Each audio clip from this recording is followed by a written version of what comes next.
Sahana Vavatu Sahano Bhunaktu Sahaviryam Karavavahai Tejasvinavadhitamastuma Vidvishavahai. Om Shanti Shanti Shanti. Om Purnamadah Purnamidam Purnat Purnamudachyate Purnasya Purnamada Yapurnameva Vashishyate. Om Shanti Shanti Shanti. Shruti Smriti Purananam Alayam Karunalayam Namami Bhagavat Padam Shankaram Loka Shankaram Shankaram Shankaracharyam Keshavam Badarayanam Sutra Bhashya Krutau Vande Bhagavantau Punah Punah. Ishvaro Gururatmedi Murti Bheda Vibhagine Vyomavat Vyapta Dehaya Dakshinamurtaye Namaha.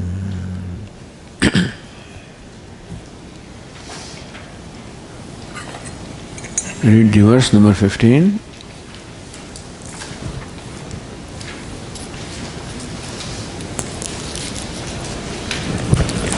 Nashtamanasotkrishtayoginaः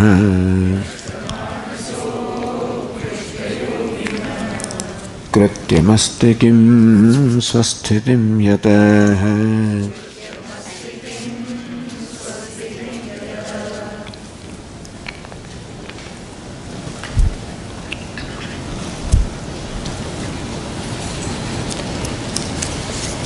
Nashta manasa utkrishta yogina. You can say nashta manasa nashta manasasya utkrishta yogina. Utkrishta yogina, the yogi who is utkrishta. What makes him utkrishta, the most exalted? Nashta manasasya, one whose manas or mind is nashtam, is destroyed, literally. The literal word nasha is destruction, but we said that the mind doesn't have to be destroyed. The mind has a habit of projecting things. Even the very sense of individuality is a result of projection, identification, because of projecting the idea of self upon the body. Therefore the body is taken to be I. And so the limitations of the body or the mind are superimposed upon I. The body was born, mind says I was born, the body will die someday, I will die someday. The mind is happy, I am happy, mind is unhappy, I am unhappy. This is called projection or identification, meaning what is not there is imagined. The standard example of Vedanta is a rope snake example. Where there is rope, we see a snake, that is what is not there, it is projected by the mind. The snake is projected by the mind, imagined by the mind. So thus it is the habit of the mind to imagine, to project. And that is what we call mind as a projecting faculty. Habitually. It just looks upon this body, sense, mind, complex as I. That is the habit. So projecting the I-ness. Body is not I. The body is a costume. The body, mind, sense, complex is given to us.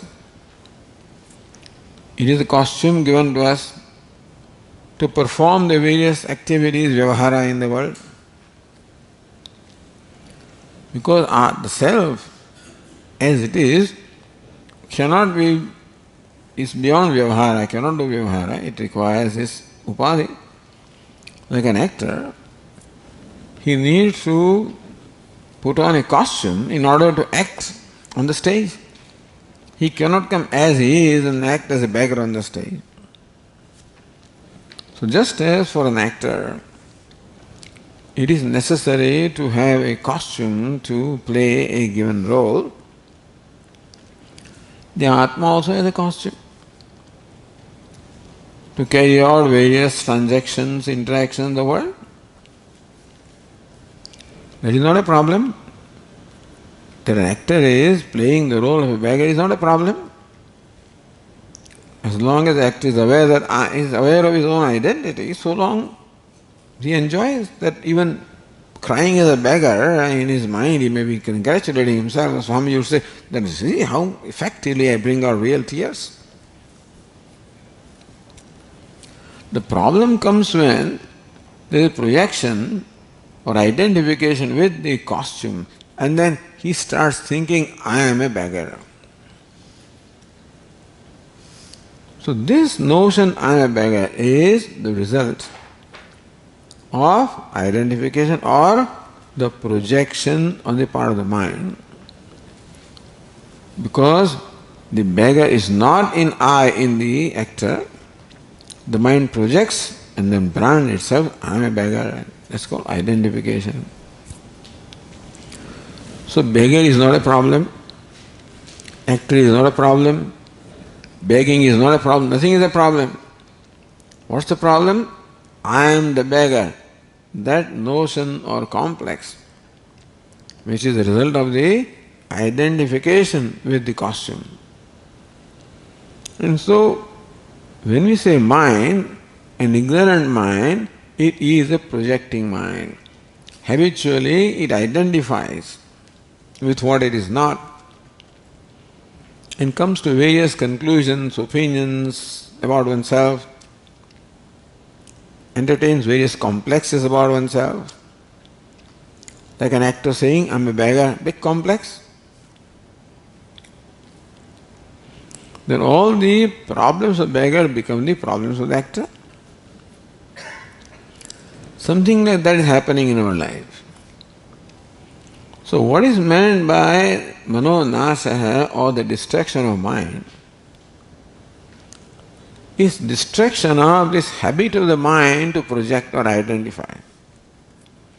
Mind is not a problem. This body, mind, sense, nothing is a problem. What's the problem? This habitual identification with the body, because of which I think I was born, I'm going to die, I am mortal, I'm happy, I'm unhappy, I'm so and so. That notion about I is the result of identification which the mind habitually carries out. And nobody looks into that. Generally, people do not look into our own opinion about ourselves, that I am so and so. We take for granted that that's what I am. I'm a woman, I'm a wife, I'm this and that. Not that you are not, but that's not all about you. That's, that is only a role, not a reality. For an actor, the beggar is a role, not a reality. But he takes, I'm a beggar, then it is identification which causes problem. So manonasa can be simply understood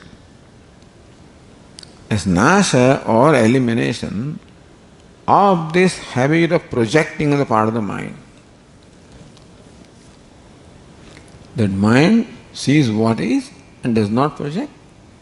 Mind sees the nature of the self, does not identify, does not project, because mind itself is not a problem.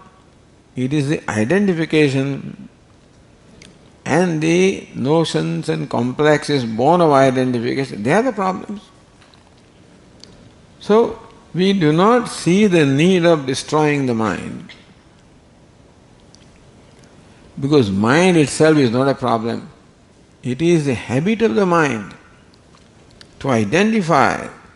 We have to release the mind from that habit, then mind becomes a blessing to us. Right now, mind is a big problem to us.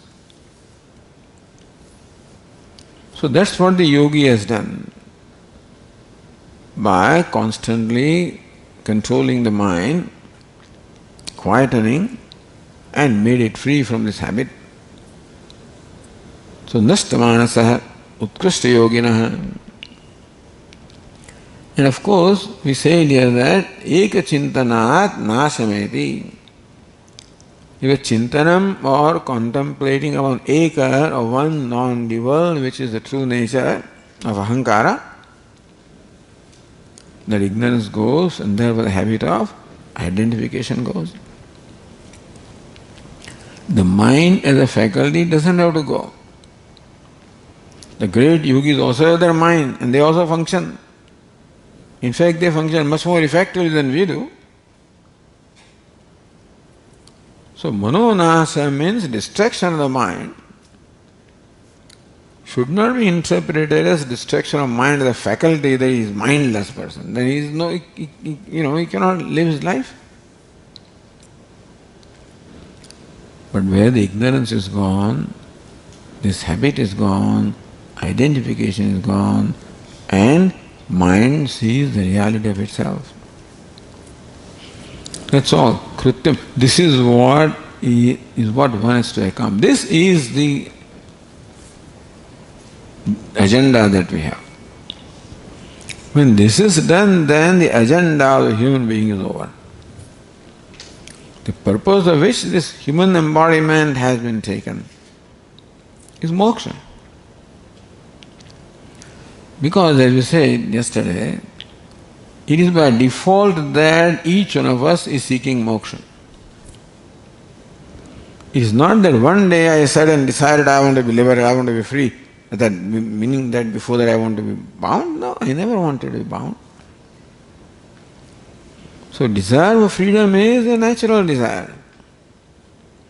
We are all mumukshus. Everybody who is born is a mumukshu. A desire of moksha. So what's the agenda? One agenda with which we have taken birth is the desire to fulfill the need for moksha, to become liberated. Mukta.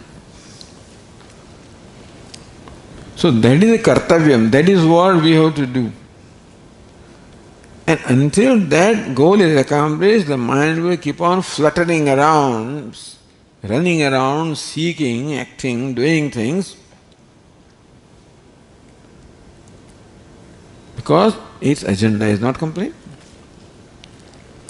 So this mind will not rest until its agenda is accomplished. If it is not accomplished in this lifetime, continue the other lifetime.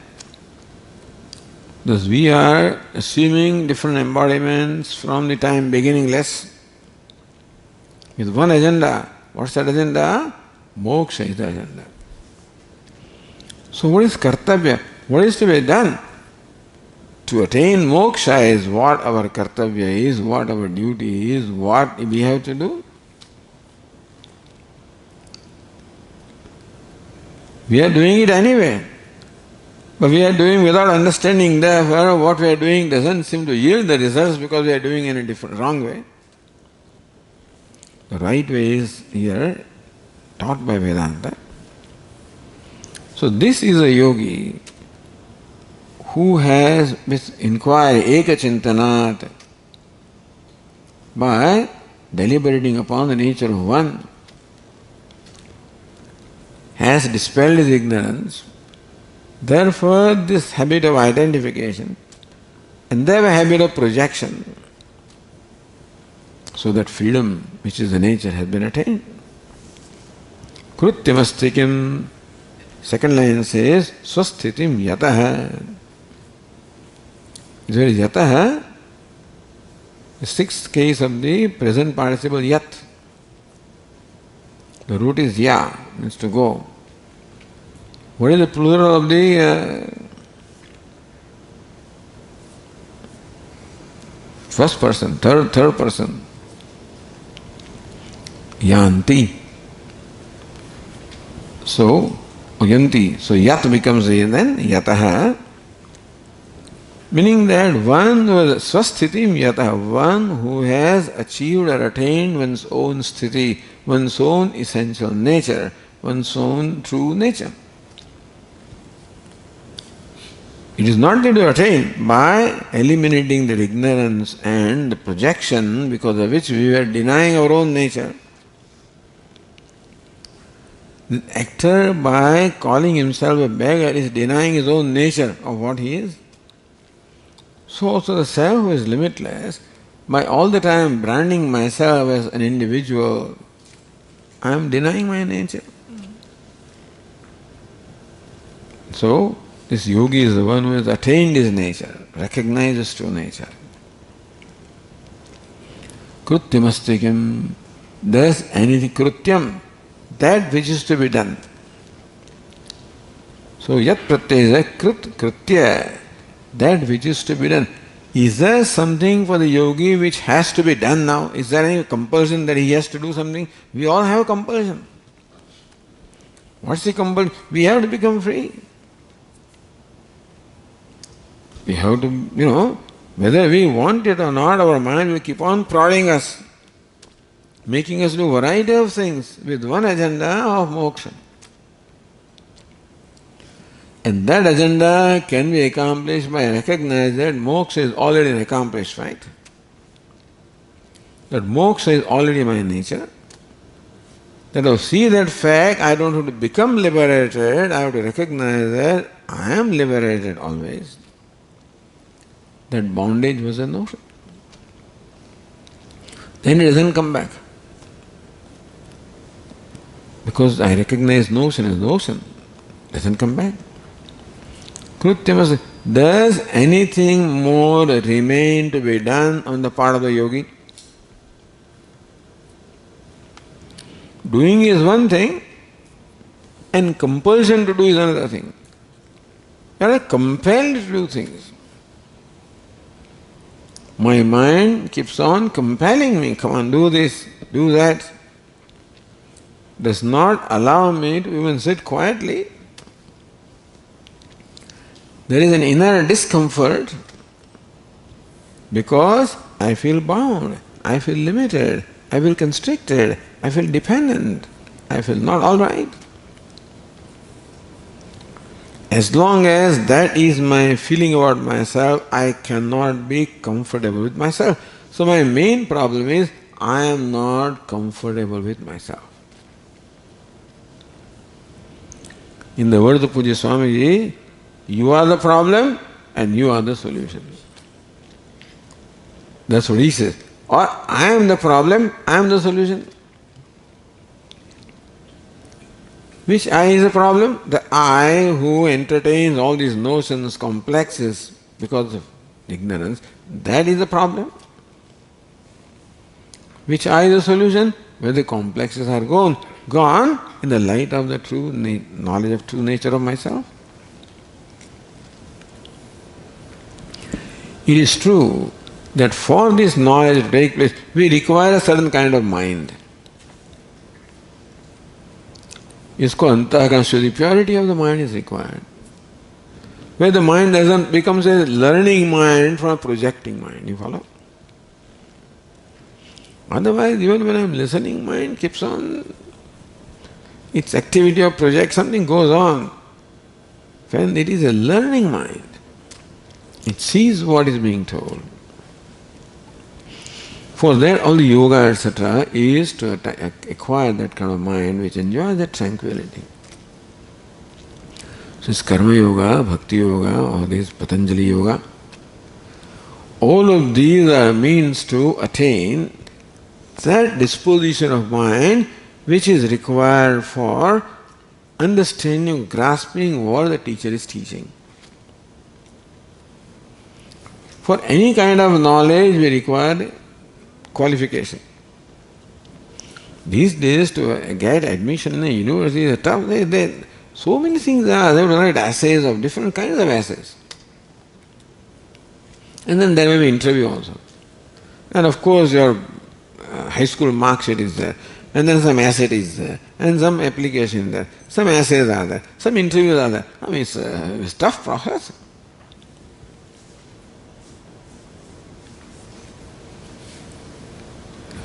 Meaning that they want to make sure that you are qualified for the courses that you propose to take here, that you will benefit from this study. So also for gaining self-knowledge, qualification is required. The maturity of the mind, tranquility of the mind, purity of mind. For that, Karma Yoga is a means, Bhakti is a means, this mind control is a means to acquire that kind of mind in which the words of scriptures and teacher create the meaning. See, we understand something when the words reveal their meanings in our mind, isn't it? Even these sentences can be understood provided the mind has the right preparation of English language, of Vedanta, of the reasoning that is provided. When all this preparedness is there, then this communication takes place. So any communication can take place provided the one who is receiving the communication is prepared. If you teach theory of relativity to high school, he may not be able to understand because the mind is not ready. Swami gives a good example that this fellow wants to learn calculus. He is a professor who has been hired to teach him. What is his knowledge? He is not sure if 5 plus 4 is 8 or 10. He wants to learn calculus. So, how for learning anything we require a maturity of that nature. Similarly also, naturally for gaining this knowledge we require maturity, which is called the antaks, purity of the mind, sattvikta of the mind. Then these words reveal the meaning. When does knowledge take place? When the words reveal their meaning in my mind. If right now I speak, I cannot, but suppose I speak French or something like that, it may not make any sense because we don't have samskaras to understand that. So samskara, so samskritam antahkaranam. A prepared mind, a mature mind, when it is there, then the words become very clear. If this knowledge takes place, you attain the goal, does anything remain to be? Nothing remains. There is no compulsion. The mind becomes free from all the compulsion and all the conflict. It is settled, it is content, happy. I am no more a problem to me. Which I was the problem? A discontented I was the problem to me. And a contented I is a solution.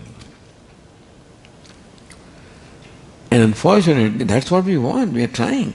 But that contentment does not come. External things cannot give me that contentment. Well, that's what we are trying to do. Contentment can come when my mind is free from its impurities of raga, dvesha, all this projecting thing. That is when the mind feels contentment. And then that mind understands what Vedanta teaches. So for the yogi, he is no more a problem. When I am not a problem to myself, nobody is a problem to me. Other people become problem to me because I am the problem to me. And what somebody, he just pushes the button to bring out that problematic I. So I think he is a problem. But what he has done is push the button to bring out that problematic I, and that is why I have problem always with myself. I don't have problem. That problematic I has problem with everybody then. Let's understand this very clearly. That my basic problem is with my own self, with my discontented mind. I am not comfortable with myself. So discover self-comfort. That is why that's called Antakarana Shuddhi. More pure the mind becomes, more contented it becomes, more satisfied it becomes, more cheerful it becomes. And that mind can understand happiness is my nature. If a sad person is told your happiness, he becomes more unhappy. No, Swami says, I am happiness, I am supposed to be happiness. But I am not, that makes you more unhappy. So a relatively happy mind is required to recognize that happiness is my nature. Our Swami used to say that you cannot discover love through the corridor of hatred. A hateful mind cannot understand what love is. An unhappy mind cannot understand what happiness is. So happiness is my nature. For that, a relatively happy mind is required. And when then, if that knowledge has taken place, nothing remains to be done. What was to be done has been accomplished. The second line says, Swasthitim yataha yoginaha krutyamastigam. Does anything remain to be done for a yogi who has attained his natural state? Nothing. Remains to be done. Is there any compulsion that he may do millions of things, but not compelled? When I do things, my mind compels me to do things. Hey Swami, do this, don't do this. My mind compels me. The mind no more compels him. It is his pleasure to do things or pleasure not to do things. So there are many Mahatmas, many of them live in the Himalayas, in the caves, even today also. There is no compulsion, come on, do this and do that, nothing. Tapan Maharaj, Many people told him, why don't you come back to Kerala? Come on, share this knowledge with others. I don't need it. He saw no need to do, he never left, he never went south of Rishikesh. No need. Contentment with what I am. No compulsion that I must do this, even I must contribute. That compulsion also is not there. No compulsion. He may as well contribute. That is a different thing. What is prarabdha tells me to do? So a wise person is simply governed by prarabdha, destiny, by Ishvara. He becomes an instrument in the hands of Ishvara. Like a flute in the hands of Lord Krishna. The flute has no agenda. If the flute is free of all the knots inside, then if it has knots, then Krishna wants to play one tune and the flute plays something else. If an instrument is not tuned up, tabla is not tuned up, you play something and something else comes out. That is why these poor, string instruments go through a lot of suffering at the hands of those players. I said, be merciful. And then, why do you do that? It is serving you. And still, it must be tuned up. It must obey the master. Tabla has no agenda. If it is not tuned up, it is an agenda. So if it does, then something else comes out. He doesn't want that. Ishvara wants us to be an instrument like that. We have our own agenda. And therefore Ishvara's music comes out very distorted. This yogi or wise person is an instrument in the hands of the Lord. Whatever Ishvara wants him to, he has no agenda, he doesn't have to accomplish anything, doesn't need anything. He is totally available to Ishvara. The total surrender has taken place now in the real sense. There is no resistance. We resist. Bhagavan says, do this. No, I don't want to do that. What will happen to me? Bhagavan says, you give away. I can't give away. What will I? So I keep on placing obstacles to what Ishvara wants me to do. Because my own insecurities. Yogi, no, you want me to do this? Okay. Let it go, let it go. Pick it up, go, go. Sleep, sleep. Sit. Doesn't sound like good. Swami, in this time when you assert of freedom, this fellow is not free. You call him free. Remember, we discussed what freedom is. Generally, freedom is interpreted as the freedom or license to do what I want to do. I assert myself. That's called freedom. Can be called freedom. But that's not real freedom, because even though I refuse to be controlled by the world, I am controlled by my impulses anyway. And the world controls me because I am controlled by my own mind.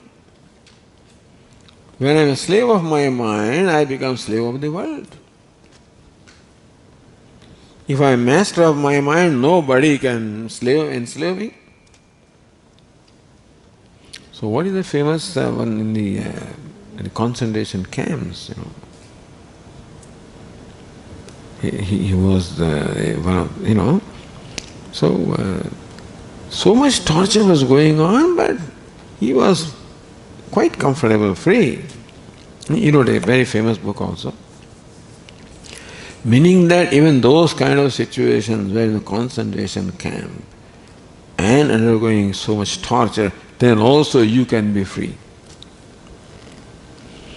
Because freedom is not the description of a situation. I am giving an extreme case.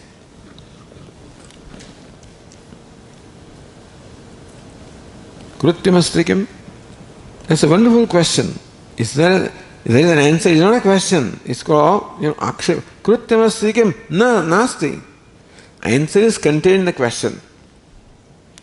Is there something to be, does anything remain to be done for the yogi? Answer is no. In that question the answer is there. Nothing remains to be done. So don't think that he becomes useless fellow. Joins his hand and says does nothing. No. He has no personal agenda, that's all.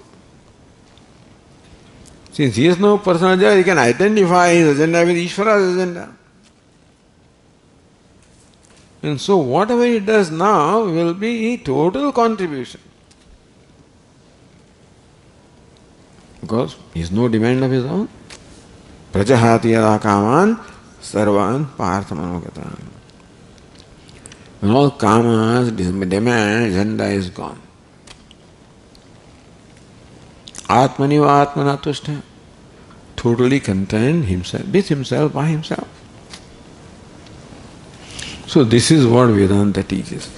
If it does not excite somebody, well, this is what it is. What's the big deal about? I'm not turned on by this. Well, then you do something else, and ultimately come when you're ready for it. But this simple thing that Vedanta teaches.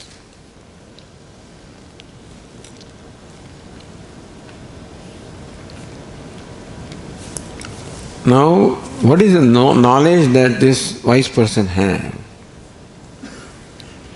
Again, this is the last verse of the yoga discussion. The 16th verse says,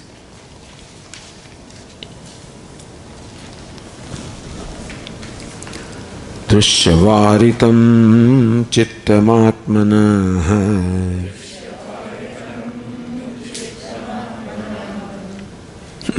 chittamatmana Chitvadarshanam tattvadarshanam.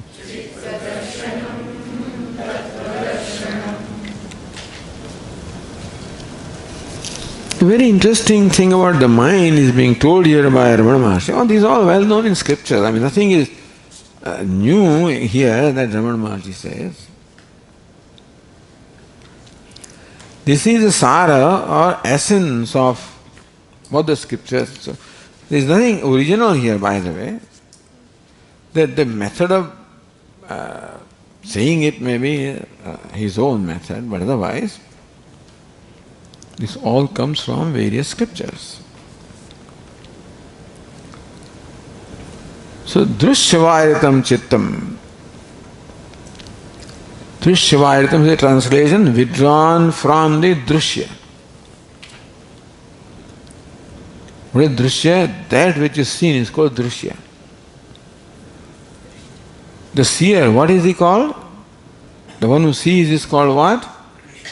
Drashta. What is seen is called drishyam. And seeing is called darshanam. So these three entities are involved. Drashta, drishya, darshanam. Vakta, vaktavya, vachanam. Shrota, shrotavya, shravanam. Subject, object, and the action. This is our world. So, now says, Dushyavayaratam Chittam. What the yogi has done in the process of this way, with pranayama and with all this, the mind has been made completely free of all the thoughts. A thought pertains to some corresponding object. You know, what is our mind, we said in the morning, is nothing but flow of thoughts. What are the thoughts? Clock thought, chair thought, table thought, man thought, woman thought, hall thought, tree thought. So as my perception changes also, the thought keeps on changing, but then every thought has an object corresponding out there. Tree thought has an object, tree, which is drishya. Chair thought has an object, chair, which is what? Drishya means object of perception. So what is a thought? A drishya, an object. When the mind takes the form of that object, see how the perception takes place. If our mind runs out through the organ of perception, so here is a part. My mind, which is of course enlivened by consciousness, it travels through the eyes, contacts the part, takes the form of the part, and therefore mind becomes what now? Ghatakaram. Mind takes the akara or form of a ghata. Or this is called pata. So when the mind contacts this object through the organ of perception, it assumes that form is called patakaram, ghatakaram, patakaram, mathakaram. So ghata, pata, matha, all different objects are there. Ghata means a pot, pata means a cloth, matha means a room. So Vedanta's whole world is ghata, pata, matha, ghata, pata, matha. When all the logicians argue with each other, ghata, pata, ghata. So in ghata, pata, matha, the whole Vedanta is explained. Because what would Shankaracharya have here? He is living in a cottage called Matha. He is wearing a cloth called pata. And he made a pot of water. It's not shown here, but he would need at least that much, so he may go and carry water. And so a pata, a matha, and ghata. That's all. He has ghata, a pot of water, pata, a cloth which covers the body, and matha, a hut meant in which he lives. That's all. His world. Ghata, pata, matha. In these three words they explain the whole Vedanta. That's all he had. But the point here is that a thought has a corresponding object out there. What is that's called drishya, the object of perception. So when the mind contacts an object of perception, it assumes the form of that object, and there we have a vritti, or a thought form of that object. So ghatakara vritti. Vritti means a thought form, which is akara, the form of a ghata.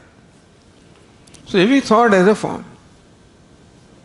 And that form corresponds to an object, some object out there, drishya. So what is the thought? A mind which has assumed the form of a drishya or an object of perception. Here the word is used chittam. Chittam or the mind. Now what is said here is drishyavaritam chittam. Chittam means a flow of thought. Chitta means a given thought which has the form of an object. Drishyavaritam, remove that object from that thought. For example, there is a ghatakara vritti, a thought of the form of a ghata. You remove ghata from that, what will remain?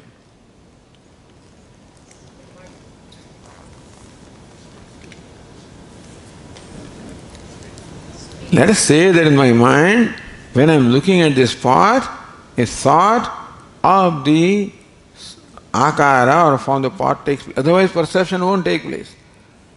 Perception of the object takes place when there is a corresponding thought in my mind. Otherwise I won't see. Even in front of me I fail to see. I see there, Mom, where is my shirt? Right there. I don't see it. It's there. But the thought doesn't take place. The shirt akar thought doesn't take place. Then she comes and shows me. Therefore, in thought is what? Mind has taken the form of an object, drishya. Drishyavaritam, from that thought, remove the drishya, then what remains? Space?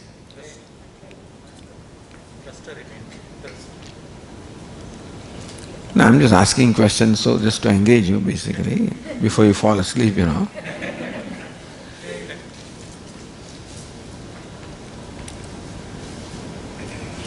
Answer may not be easy, but still. No, answer is here given in this verse itself. Drishyavaritam chittam, when the mind is devoid of, or made free of, or withdrawn from drishyam, the object of perception. But mind is nothing but thought, and thought is that which has the akara or form of an object. When object is not there, akara is not there, then mind is not there, is it not so? What is mind? A series of thoughts. What is a thought? A state of mind which is assumed a given form of ghata, pata, matha. So when the mind assumes the form of a drishya, an object, that's called a vritti or thought. So remove that drishya, remove that form from the mind, then what remains? Mind doesn't remain. Then what remains? If mind does not remain, so remember, I know this is the wrong time for this discussion, but anyway, in every interaction, three entities are involved: the drashta, drishya, darshanam. Darshanam is the mind. Drashta, the perceiver; drishya, the part; darshanam, ghatakar vritti, or thought of the form of the part is called darshanam, is seeing, knowing, perceiving. So when that thought devoid of object goes away, darshanam goes away because drishya has gone away. Remove the drishya, then darshanam is not there. Then who is left? Drashta, drishya, darshanam. Darshanam is what? The mind having the form of the drishya. So when the drishya is removed from that, this is just a simple algebra.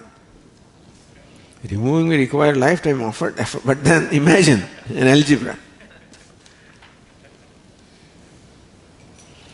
Then that vritti doesn't remain because drishya is not there. Remove the drishya, so drishyakar vritti also goes there. Then what remains? Of the three, what remains? Something should remain. Huh? Does drashta remain? Drashta is only with reference to drishya. When drishya is not there, drashta also is not there. Then is there a memory? Then is anything else there? Drashta is a role. Who plays that role? The self plays the role of drashta.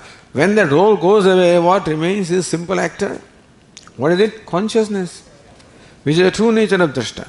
The consciousness I becomes a drashta when there is drushya and darshanam. So when the mind keeps on running about, contacting different objects, assuming different forms, then I become the seer, drashta, perceiver of ghata, pata, mata, become perceiver. The perceived is not there, the perception is not there, perceiver also is not there. But understand, what can be destroyed? Only that which is projected can be destroyed. The real cannot be destroyed. The rope snake can be destroyed, rope cannot be destroyed. So therefore, in the perceiver also, what is projected part get destroyed, the perceiver. What is content? What is content? Perception. Nothing but drashti. Drashta goes away, drashti remains. By using these words, I am talking about some passages from Brihadaranyaka Upanishad. Drashta means a seer, perceiver. He comes and goes. Perceiver constantly changes, isn't it? Right now, perceiver of part, perceiver of cloth, perceiver of this. So, as the object of perception changes, the perceiver also undergoes corresponding change. If object of perception is not there, there is no form that perceiver can take. So, perceiver is not there. Drashta is not there. But drashti remains. What assumes the form of drashta, that formless remains. The formless consciousness assumes the form of seer, hearer, thinker, walker, talker. When walking, talking, hearing, thinking is not there, then the form goes away. But the content, the consciousness, will assume all these forms remains.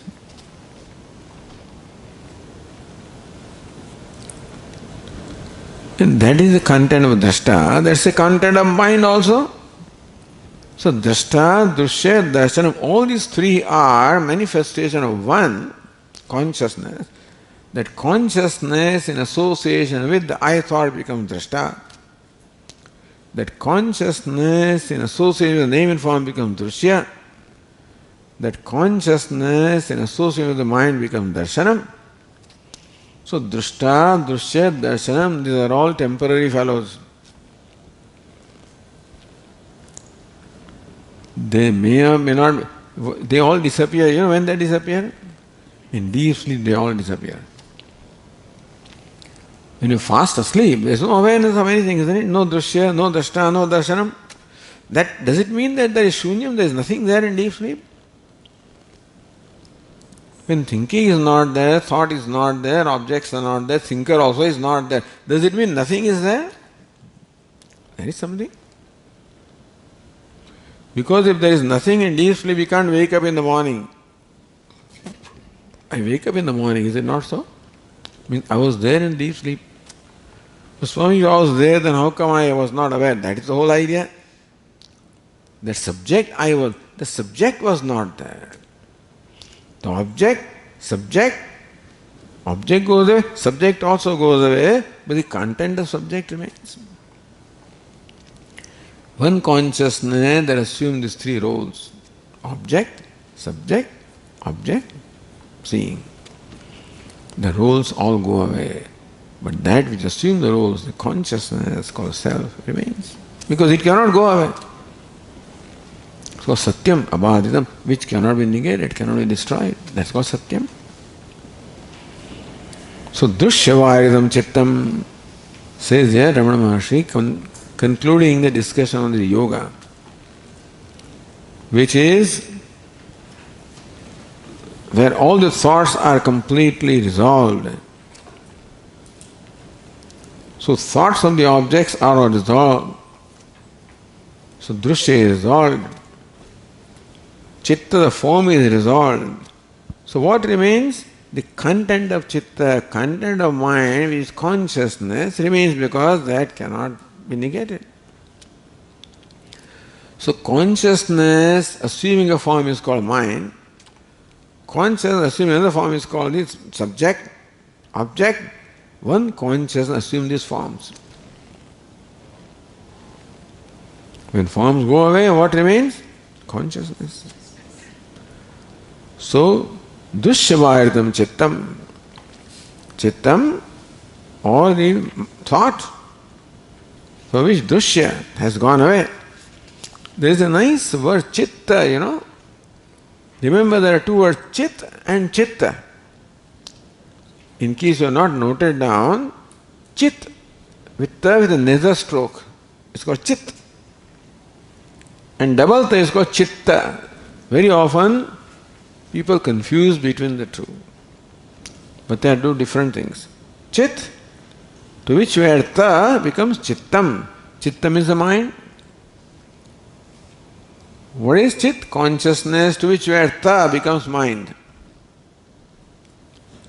What is ta? Ta is that drushya, the vishaya. So chittam chit vijaniyat, there is a verse which says chittam chit vijaniyat. No chittam to be chit. Takara, when chitta becomes derived of takara, then becomes chit. You follow? I don't have a board here, blackboard, but chitta. Double ta, chitta. From that word chitta, remove ta. What remains? Chit. Isn't it simple? Algebra, whatever you call it.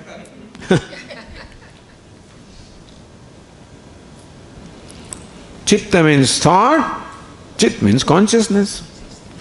In consciousness, where ta, which is object, becomes mind, chittam, so object is removed, dushyavaritam. What remains is chit or consciousness, is atmana darshanam. So chitta itself resolves into chit, which is atma, and therefore that is the knowledge of the atma. Who am I? Chit I am. What is? Not I. Whatever is chit. The chit alone becomes I and you and everything else. Dushyavaridam, chittam, atmana, chitva darshanam. Then realize atma, the self, is chitva. The state of being chit, that is chit or consciousness, or tattva darshanam, state of being tattva or the truth. Because chit, what is truth in Vedanta? Vedanta explains truth as abhaditam satyam. That which cannot be negated is called truth. You follow? Everything is negated when you are fast asleep.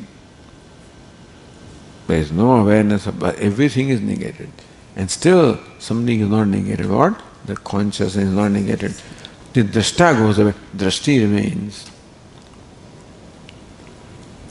So that's called tattvam, or the truth. And so the chitta, from where the ta is removed, remains chit, which is consciousness, which also is non-negatable. So it is also tattvam. Chitva darshanam, tattva darshanam.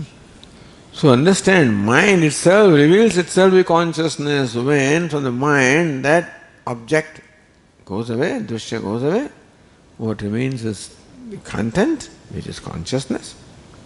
And that consciousness is abhaditam. It is non-negatable. So it is satyam. It is tattvam. Chitva darshanam, tattva darshanam. Understand tattva darshanam, knowledge of truth, is nothing but chitva darshanam, knowing consciousness, is nothing but knowing the content of the mind.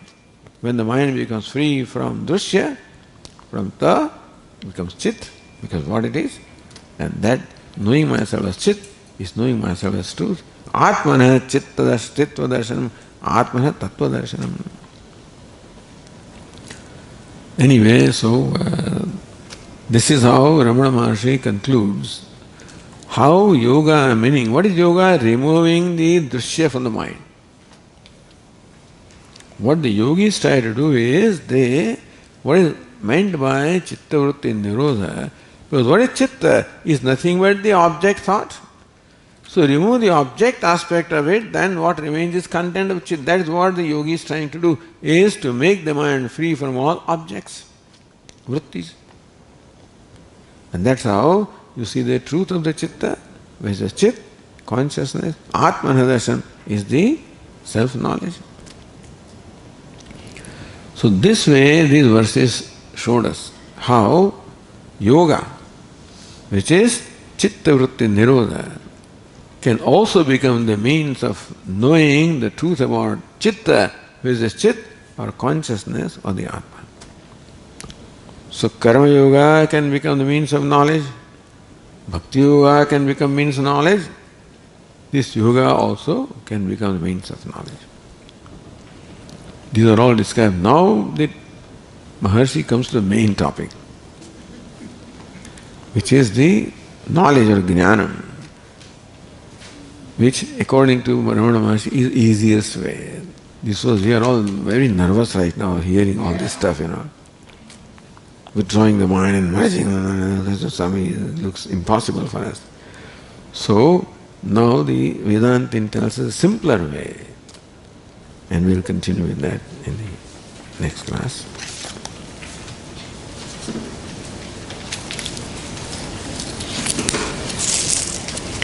Om Purnamadah Purnamidam Purnat Purnamudachyate Purnasya Purnamadaya Purnameva Vasishyate. Om Shanti Shanti Shanti. Shankaram Shankaracharyam Keshavam Badarayanam Sutra Bhashya Krutau Vande Bhagavantau Punah Punah Ishvaro Gururatmeti Murti Bheda Vibhagine Vyomavad Vyapta Dehaya Dakshina Murtaye Namaha. Om Shanti Shanti Shanti. Hari Om. Shri Gurubhyo Namaha. Hari Om.